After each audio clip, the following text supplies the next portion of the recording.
Hello students, आज मैं लेकर के आई हूँ कश्मीर समस्या, जो क्लास 12 के चैप्टर 4 से ही लिया गया है। कश्मीर स्वतंत्रता प्राप्ति के दिन से ही भारत और पाकिस्तान के बीच एक जटिल मुद्दा रहा है, जो आज तक दोनों देशों के बीच तनाव का सबसे बड़ा कारण बना हुआ है। हम इसकी जड़ में जाकर देखेंगे कि कश्मीर की स्थिति क्या है और क्यों यह समस्या आज भी बनी हुई है। जम्मू कश्मीर में 3 राजनीतिक और सामाजिक क्षेत्र सम्मिलित हैं: जम्मू, कश्मीर और लद्दाख। कश्मीर में बहुसंख्यक लोग मुस्लिम हैं जो कश्मीरी भाषा बोलते हैं। जम्मू पहाड़ी, तलहट्टी एवं मैदानी इलाकों का मिश्रण है, जहां हिंदू, मुस्लिम और सिख जैसे कई धर्मों के लोग रहते हैं। लद्दाख एक ऐसा पर्वतीय क्षेत्र है जहां बौद्ध और मुस्लिम आबादी है। विवाद का मुख्य केंद्र कश्मीर है। कश्मीर का मसला सिर्फ भारत और पाकिस्तान के बीच का ही मसला नहीं है, बल्कि इसके और भी बाहरी और आंतरिक पहलू हैं, जिसमें कश्मीरी पहचान का प्रश्न अहम है। साथ ही राजनीतिक स्वायत्तता का मुद्दा भी सबसे अहम माना जाता है। अब हम इसकी समस्या की जड़ में जाएंगे। संविधान का अनुच्छेद 370 जम्मू कश्मीर को एक विशेष राज्य का दर्जा देता है। यह विशेष दर्जा विलय के वक्त विशेष परिस्थितियों के कारण दिया गया था। ब्रिटिश शासन में जम्मू कश्मीर राज्य में राजशाही थी, जिस पर डोगरा वंश का शासन था। जैसा कि हम जानते हैं कि 1947 में पाकिस्तानी सेना द्वारा कश्मीर पर आक्रमण किया गया, जिससे बचने के लिए राजा हरि सिंह ने भारत से तत्काल सैनिक सहायता मांगी और अन्य देशी रियासतों की भांति कश्मीर ने भी इंस्ट्रूमेंट ऑफ एक्सेशन को स्वीकार कर अपने राज्य की रक्षा की। इस प्रकार भारत का कश्मीर के प्रतिरक्षा, विदेश तथा संचार सेवा पर अधिकार हो गया और कश्मीर राज्य को संविधान की प्रथम अनुसूची के भारत के राज्यों में सम्मिलित कर लिया गया। परंतु कश्मीर की स्थिति बाकी राज्यों की भांति नहीं रखी गई। उसी समय यह उद्घोषणा की गई कि जम्मू कश्मीर राज्य के लोग अपने संविधान का निर्माण अपनी संविधान सभा द्वारा स्वयं करेंगे।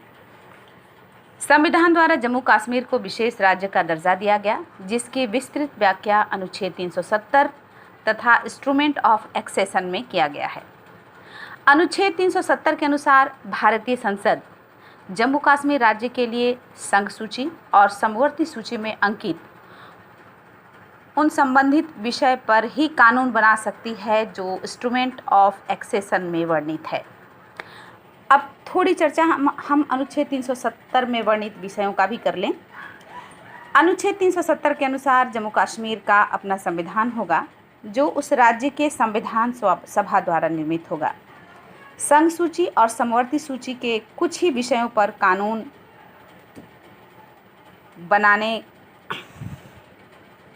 का अधिकार होगा, जिसका उल्लेख अर्थात संसद को होगा, जिसका उल्लेख इंस्ट्रूमेंट ऑफ एक्सेशन में है। बाकी विषयों पर पारित कानून राज्य की सहमति से ही लागू होगा। अर्थात संघ सूची और समवर्ती सूची में जो विषय हैं, उन विषयों पर यदि केंद्र सरकार कानून बनाती है तो वो सारे कानून जम्मू कश्मीर पर लागू नहीं होंगे। यदि उन कानूनों को लागू करना है तो पहले जम्मू कश्मीर विधानसभा की अनुमति लेनी होगी। भारतीय संसद कश्मीर विधानमंडल की सहमति के बिना राज्य का नाम और क्षेत्र नहीं बदल सकती और न ही कोई ऐसा अंतर्राष्ट्रीय संधि कर सकती है जो राज्य को प्रभावित करे।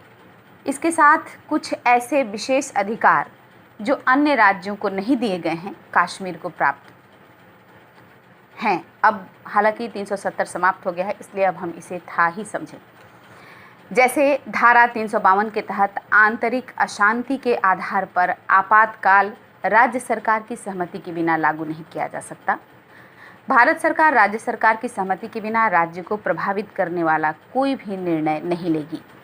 संविधान के अनुच्छेद 365 के अंतर्गत केंद्र सरकार अपने आदेशों का पालन न होने के आधार पर संविधान को निलंबित नहीं कर सकती।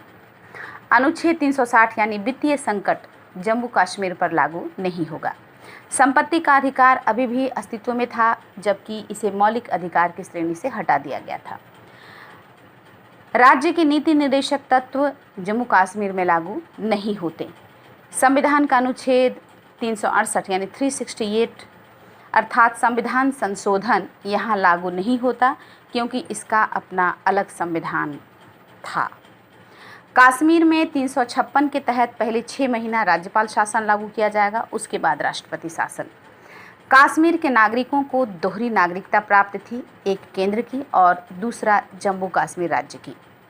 यदि कोई कश्मीरी लड़की दूसरे राज्य के लड़के से विवाह कर लेती है तो उसकी कश्मीरी नागरिकता समाप्त हो जाएगी, परंतु यदि किसी पाकिस्तानी लड़के से विवाह कर लेती है तो उस लड़के को कश्मीर की नागरिकता मिल जाएगी। कश्मीर का अपना ध्वज होगा और राष्ट्रीय प्रतीकों का अपमान कश्मीर में दंडनीय अपराध नहीं माना जाएगा। दूसरे राज्यों के छात्रों को कश्मीर में स्कॉलरशिप नहीं मिलेगा, वहाँ आरक्षण लागू नहीं होगा और 1976 का शहरी कानून कश्मीर में लागू नहीं होगा। अब आते हैं समस्या की जड़ में। 1948 में शेख अब्दुल्ला, जो वहाँ के लोकप्रिय नेता थे, जम्मू कश्मीर का प्रधानमंत्री बनाया गया।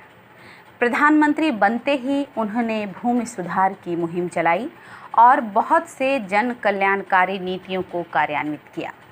लेकिन कश्मीर के हैसियत के सवाल पर शेख अब्दुल्ला के विचार केंद्र सरकार के अनुकूल नहीं थे, जिसके चलते दोनों में मतभेद बढ़ने लगे।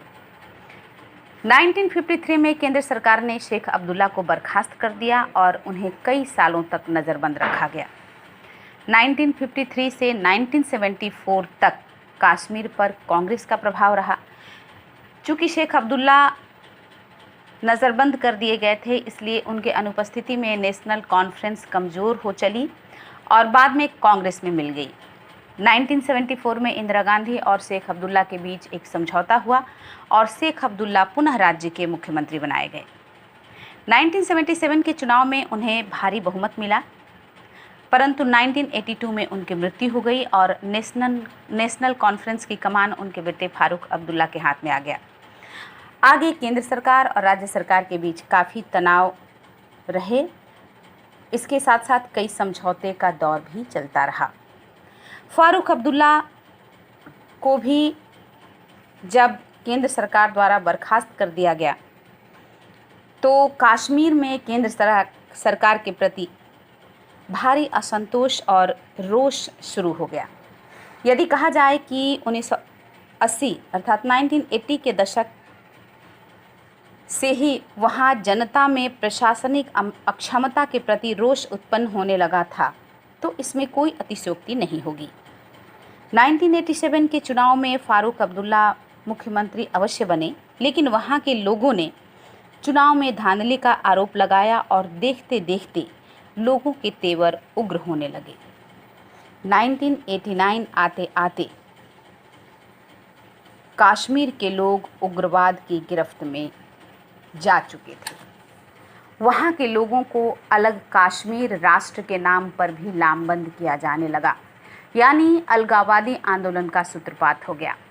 पाक द्वारा इसमें नैतिक, भौतिक और सैन्य सहायता देकर आग में घी डालने का काम किया गया। कई सालों तक कश्मीर में राष्ट्रपति शासन लागू रहा। 1996 में विधानसभा चुनाव हुए और फारूक अब्दुल्ला पुनः मुख्यमंत्री बनाए गए। फारूक अब्दुल्ला ने जम्मू कश्मीर के लिए अधिक स्वायत्तता की मांग कर एक गंभीर चुनौती खड़ी कर दी। पुनः 2002 में चुनाव हुआ और पीडीपी की सरकार बनी। 2008 में पुनः फारूक अब्दुल्ला के बेटे उमर अब्दुल्ला मुख्यमंत्री बने, परंतु कश्मीर समस्या पर कोई विशेष प्रभाव नहीं पड़ा। 2015 में पीडीपी और बीजेपी की गठबंधन वाली सरकार पुनः बनी, परंतु यह ज़्यादा दिन तक नहीं चल पाई और अब वहाँ राज्यपाल शासन है।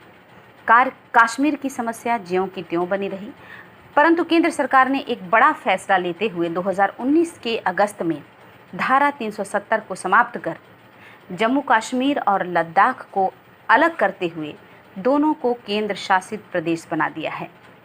वहाँ प्रशासनिक व्यवस्था को व्यवस्थित करने का काम चल रहा है। अब थोड़ा देख लें कि अलगाववाद की राजनीति क्या थी। अलगाववाद की राजनीति को हमने देखा कि 1989 से वहाँ अलगाववाद की राजनीति की शुरुआत हो गई थी। अलगाववादियों का एक समूह कश्मीर को एक अलग राष्ट्र बनाना चाहता था जो भारत और पाकिस्तान से बिल्कुल अलग रहे।